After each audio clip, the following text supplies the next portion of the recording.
할렐루야. 사랑하는 대강의 가족 여러분, 오늘 하루도 하나님의 말씀과 동행하는 하루 되길 소망합니다.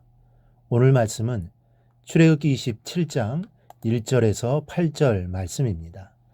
너는 조각목으로 길이가 5규빗, 너비가 5규빗의 제단을 만들되 네모 반듯하게 하며 높이가 3규빗으로 하고 그 네 모퉁이 위에 뿔을 만들되 그 뿔이 그것에 이어지게 하고 그 제단을 노수로 싸고 재를 담는 통과 부삽과 대야와 고기 갈고리와 불 옮기는 그릇을 만들되 제단의 그릇을 다 노수로 만들지며 제단을 위하여 노수로 그물을 만들고 그 위 네 모퉁이에 녹고리 넷을 만들고 그물은 제단 주위 가장자리 아래 곧 제단 절반에 오르게 할지며 또 그 제단을 위하여 채를 만들되 조각목으로 만들고 노수로 쌀지며 제단 양쪽 고리에 그 채를 꿰어 제단을 매게 할지며 제단은 널판으로 속이 비게 만들되 산에서 내게 보인 대로 그들이 만들게 하라. 아멘.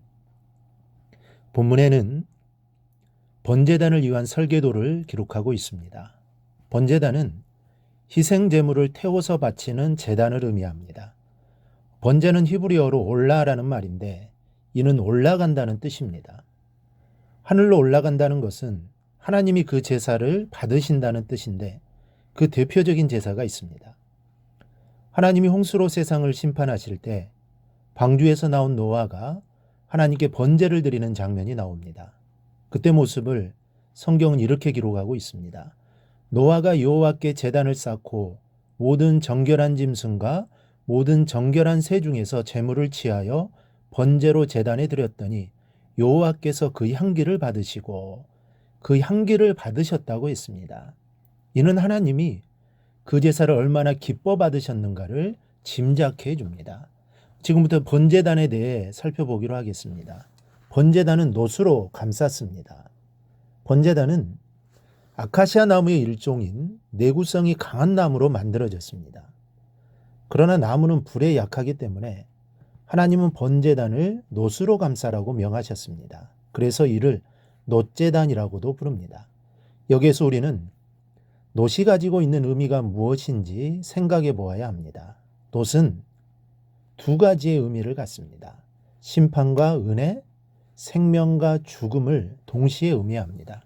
신명기 28장을 보면 불순종하는 자에게 내리시는 재앙을 놋으로 표현하고 있습니다. 즉 놋은 심판을 상징합니다. 그러나 놋은 불순종하는 자에게는 심판을 상징하지만 순종하는 자에게는 놀라운 은총과 복을 역설적으로 상징해주고 있습니다. 광야에서 이스라엘 백성이 불뱀에 물려 죽어가고 있었습니다. 그때 하나님은 놋으로 만든 뱀을 장대에 달아 올리게 하셨고 그 뱀을 보는 자는 다 살 것이라고 말씀하셨습니다. 그냥 바라만 보면 살 수 있습니다. 많은 사람이 그 놋뱀을 바라봄으로 살았습니다. 그러나 많은 사람이 놋뱀을 쳐다보지 않으므로 다 죽었습니다. 여기에서 우리는 놋의 상징을 알 수 있습니다. 생명과 죽음을 동시에 의미하고 있습니다. 또한 심판과 은혜를 상징하고 있습니다. 번제단에서 드려지는 제사를 생각해 보십시다. 먼저 희생제물을 데리고 나옵니다. 그러면 제사장은 그 짐승의 머리에 손을 얹고 안수합니다.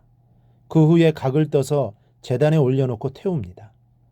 사람이 죄의 대가로 죽어야 했지만 그 죄인을 대신하여 가축이 죽는 순간입니다. 그 대신에 사람은 용서의 은혜를 입었고 하나님 앞에 설 수 있게 되는 것입니다. 번제단에는 두 가지 사건이 동시에 벌어집니다. 희생제물은 죄의 대가로 심판을 받았고 죄인에게는 하나님의 용서와 은혜가 주어졌습니다. 우리는 세례 요한이 고백했던 내용을 잘 압니다. 보라, 세상 죄를 지고 가는 하나님의 어린 양이로다. 요한은 예수님을 희생제물인 어린 양으로 표현했습니다.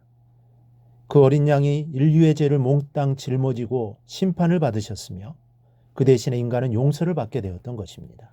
오늘 우리는 번제단을 생각할 때마다 나를 위해 희생당하신 예수 그리스도의 사랑을 떠올려야 하겠습니다.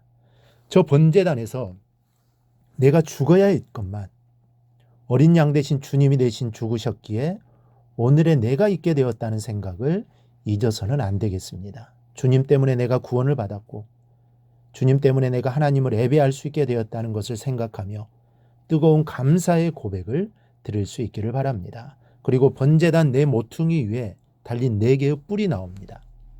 이것이 주는 교훈은 무엇일까요? 구원을 의미합니다.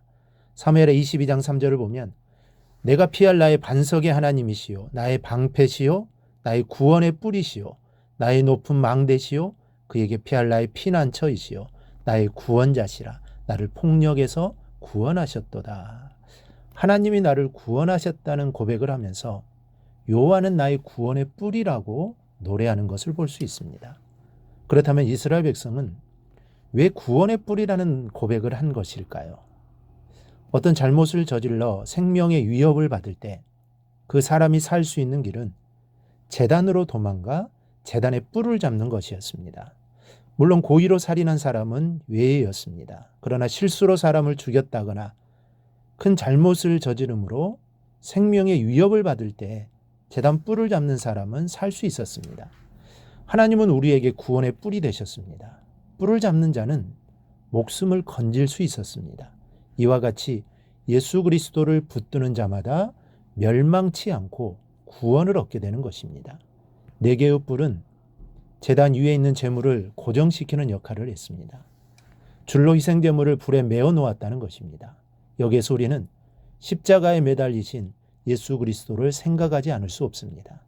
희생양으로 매달리신 예수님, 바로 그분을 의지하는 자는 모두가 구원을 얻는다는 사실을 믿고 감사의 마음을 가질 수 있기를 바랍니다.